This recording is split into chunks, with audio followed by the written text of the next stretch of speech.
नमस्कार, मैं ज्ञान प्रकाश और आप देख रहे हैं CSE चैनल के सभी वीडियोस को देखने के लिए चैनल को सब्सक्राइब करें और बेल आइकन को प्रेस कर दें।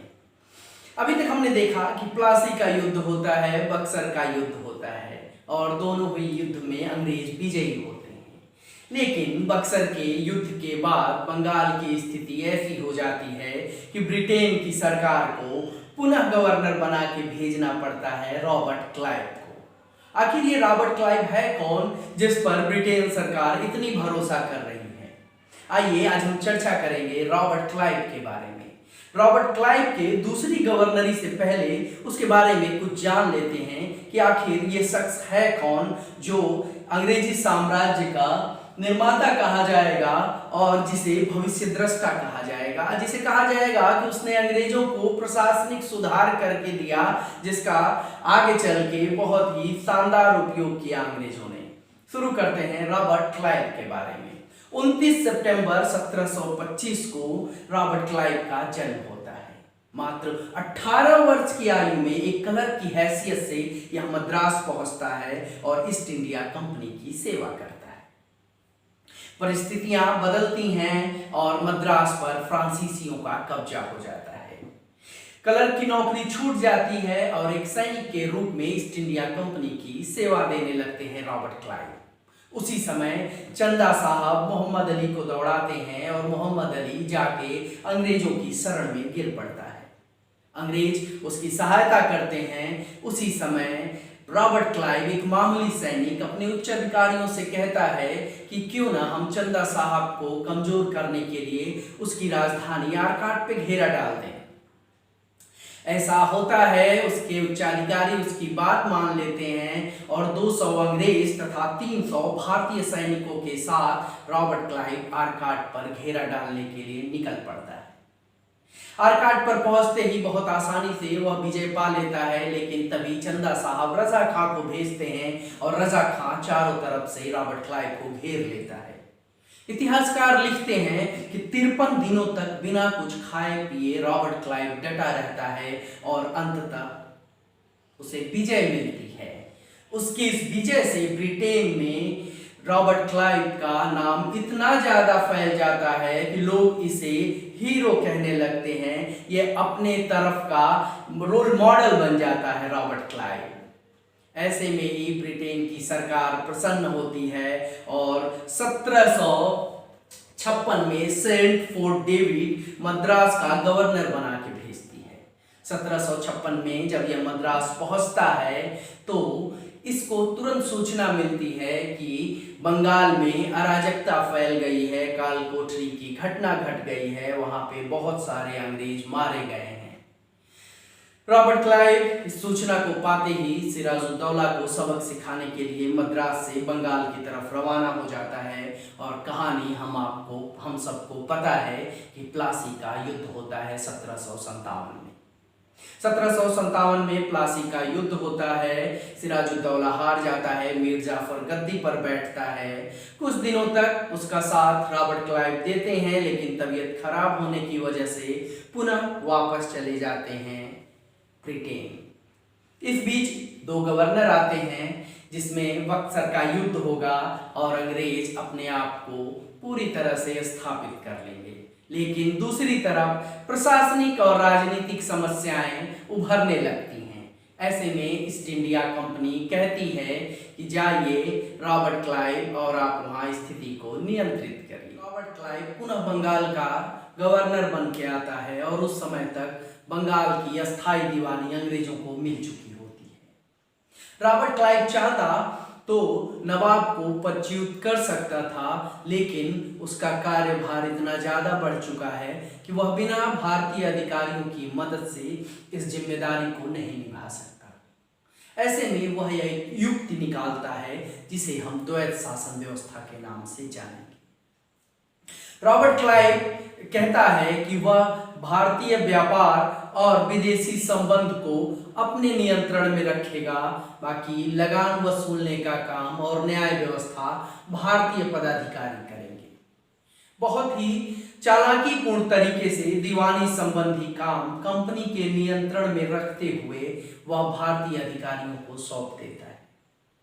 नगार वसूलने के लिए वह नायब नाजिम नियुक्त करता है। सिताब राय को पटना और रजा खां को मुर्शिदाबाद का नायब नाजिम बनाता है और लगान वसूलने की जिम्मेदारी इन दोनों लोगों के ऊपर सौंप देता है। दूसरी तरफ नवाब के पास न तो धन है और ना ही निर्णय लेने के लिए कोई स्वतंत्र शक्ति। सैनिक के लिए भी नवाब को अंग्रेजों पे निर्भर रहना पड़ रहा है और दूसरी तरफ किसी भी प्रकार के धन के लिए या किसी भी प्रकार की आय के लिए अंग्रेजों के ऊपर निर्भर रहना पड़ रहा है। रॉबर्ट क्लाइव यहाँ पे पूरी तरह से अपने आप को उत्तरदायित्व विहीन करके सिर्फ अधिकारों पर नियंत्रण रखते हैं और इस द्वैत शासन व्यवस्था में नवाब के ऊपर सारी जिम्मेदारी थोप देते हैं। नवाब बेबस है, वह इस द्वैत शासन व्यवस्था में करा रहा होता है लेकिन कोई किसी की मदद करने वाला नहीं है। इस द्वैत शासन व्यवस्था ने बंगाल की नींव तोड़ के रख दी। क्या होता है इस द्वैत शासन व्यवस्था में, क्या इसके दोष हैं, आइए इस पे चर्चा करते हैं। प्रारंभ में तो द्वैत शासन व्यवस्था के द्वारा अंग्रेजों को बहुत लाभ होता है। क्यों? क्योंकि इनके सारे कार्य भारतीय पदाधिकारियों के द्वारा ही हो जाते हैं और इनके लगान वसूलने से लेकर के जो सैनिक सहायता है सभी अब राज्य के खर्चे से ही होंगे, जिसमें कार्य करेंगे भारतीय अधिकारी। लेकिन दूसरी तरफ जब रॉबर्ट क्लाइव 1767 में वापस चला जाएगा तो पूरी प्रशासनिक व्यवस्था भरभरा कर गिर जाएगी और चारों तरफ अराजकता फैल जाएगी। द्वैत शासन व्यवस्था का दोष इसी से समझ सकते हैं कि नवाब के पास तो कोई अधिकार है ही नहीं, वह अपने उत्तरदायित्व का निर्वहन कैसे करेगा। ऐसे में सभी लोग अपनी मनमानी करने लगते हैं और दौर शुरू होता है शोषण का। ये दौर कब तक चलेगा? जब तक वारेन हेस्टिंग नहीं आ जाएंगे 1772 तक। 1772 में वारेन हेस्टिंग आएंगे और द्वैत शासन व्यवस्था को बंगाल से समाप्त करेंगे। इस द्वैत शासन व्यवस्था का निंदा जो है पूरे ब्रिटेन में भी होती है और यहाँ भी जो ऐसे अधिकारी हैं जिनमें कुछ करुणा का भाव है वो भी समय समय पर अपने लेख में, अपने पत्रों में लिखते रहते हैं। इसमें होता क्या है, आर्थिक शोषण कैसे होता है। लगान वसूलने का काम अब भारतीय अधिकारी करेंगे लेकिन उनके ऊपर दबाव होगा ज्यादा से ज्यादा लगान वसूलने का। ऐसे में परंपरागत जमींदारों से लगान वसूलने का काम लेकर के ठेके पर दे दिया जाता है और लगान इतनी कड़ाई से वसूला जाता है कि इतिहासकार लिखते हैं कि लगान चुकाने के लिए किसानों ने अपने पुत्रों तक को गिरवी रख दिया था, यानी अपने बेटों को बेचकर लगान चुकाया उस समय के तत्कालीन किसानों ने। 1770 में जब अकाल पड़ता है तो इतिहासकार लिखते हैं कि हालात इतने बुरे हो गए हैं कि लोग मुर्दा खाकर अपने आप को बचाने का प्रयास कर रहे हैं। द्वैत शासन व्यवस्था में प्रशासन पूरी तरह से लचर है, कोई किसी की बात नहीं मान रहा है, सभी नंगा नाच कर रहे हैं और लूट मची है ऐसी कि जो जितना चाहे उतना लूट सके। व्यक्तिगत रूप से अंग्रेजी अधिकारी भी अमीर हो रहे हैं लेकिन कंपनी गरीब होती जा रही है। बात करें उद्योग धंधों की तो उद्योग धंधे अब पूरी तरह से बर्बाद हो चुके हैं। उद्योग धंधों की तरफ भी ध्यान देने वाला कोई नहीं है। उधर इंग्लैंड में कपड़ा बनाने का काम शुरू हो गया है, औद्योगिक क्रांति शुरू होने वाली है और भारत में अब हतोत्साहित किया जा रहा है व्यापार को। कारीगर जुलाहे अपने अंगूठे काट दे रहे हैं। क्यों? क्योंकि अंग्रेज उनको प्रताड़ित कर रहे हैं। द्वैत शासन व्यवस्था में इन जुलाहों की बात कौन सुनेगा जब नवाब ही बेबस है और अंग्रेजों को सिर्फ मतलब है तो लगान से यानी धन से। कंपनी अपने आप को धन से मजबूत करती जा रही है लेकिन दूसरी तरफ बंगाल की जनता करा रही है और उसके खून से ब्रिटिश ईस्ट इंडिया कंपनी अपने आप को मजबूत करती जा रही है। यद्यपि ब्रिटिश ईस्ट इंडिया कंपनी में भी भ्रष्टाचार बहुत तेजी से बढ़ रहा है, सारे अंग्रेज अधिकारियों का नैतिक पतन हो रहा है। संसद में, ब्रिटेन की संसद में चर्चा भी हो रही है कि द्वैध शासन ने भारत के साथ बहुत अन्याय किया है, लेकिन यहाँ उसे रोकने वाला कौन है? द्वैध शासन व्यवस्था का दूसरा नाम अगर शोषण व्यवस्था कहा जाए तो अतिशयोक्ति नहीं होगी। लॉर्ड क्लाइव की बहुत निंदा होती है और उनके ऊपर अभियोग भी चलता है नंद कुमार के केस को लेकर के, नवाब के साथ दुर्व्यवहार को लेकर के, बंगाल की जनता के साथ दुर्व्यवहार को लेकर के। इससे रॉबर्ट क्लाइव बहुत पीड़ित होता है और आत्महत्या कर लेता है। लेकिन उसके आत्महत्या कर लेने से उसके ये द्वैध शासन के दोष मिट नहीं जाएंगे। उसने अंग्रेजी शासन के लिए, ब्रिटिश ईस्ट इंडिया कंपनी के लिए कुछ सुधार किए, जिनकी चर्चा हम निम्न बिंदुओं पे कर सकते हैं। जब 1765 में गवर्नर बन के रॉबर्ट क्लाइव आया था तो उस समय अंग्रेज अधिकारी उपहार बहुत लेते थे। सबसे पहले उसने उपहार लेने पर प्रतिबंध लगा दिया। उसके बाद उसने व्यक्तिगत व्यापार पर प्रतिबंध लगा दिया और अब कोई भी अंग्रेज अधिकारी व्यक्तिगत रूप से व्यापार नहीं कर पाएगा। लेकिन इस घाटे को पूरा करने के लिए उसने एक व्यापार समिति की स्थापना की, जिसमें नमक, नील और सोरा को एक अधिकार दे दिया इन अंग्रेज अधिकारियों को करने के लिए, और आपस में ये अपना बंटवारा करते थे। लेकिन यह भी 2 साल बाद भंग हो गया। फिर उसने कहा कि अगर इनका वेतन बढ़ा दिया जाए तो शायद भ्रष्टाचार कम हो जाए, तो वो अपने सैनिकों, अधिकारियों के वेतन में वृद्धि करवा देता है।